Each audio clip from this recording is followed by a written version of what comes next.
День Победы отмечается 9 мая. Но несмотря на то, что до праздника еще несколько дней, в нашей стране поздравлять воинов-победителей начинают за несколько недель. В каждом областном центре, городе или деревне проходят торжественные мероприятия, участие в которых принимают сотни жителей. И этот год не стал исключением. На многие поколения наш народ стал народом-победителем. И праздник этот уникальный. Это праздник, который мы празднуем не одним днем. Это праздник, к которому мы идем на протяжении каждого года, каждого дня, каждого часа. В рамках акции каждый год в Парке Победы ветераны, тимуровцы и представители общественности высаживают деревья, как символ вечной памяти о подвиге великого народа. Да нужно сажать и бирочки вешать, чтобы они росли. И сюда приходили дети и внуки тех, кто участвовал, ветераны.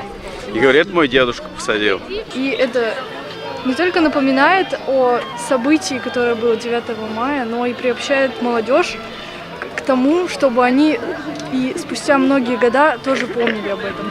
Разумеется, не обошлось мероприятие и без традиционной фронтовой каши, которую сегодня выдавали совершенно бесплатно. Для того, чтобы атмосфера торжества была по-настоящему праздничной, рядом со столами организовали сцену, на которой костромские артисты исполняли песню военных лет. Ну а в завершении акции собравшиеся зажгли костер Победы, как символ неугасаемой памяти наших дедов и прадедов, как знак вечной признательности за подвиг, за который пришлось расплатиться миллионами жизней.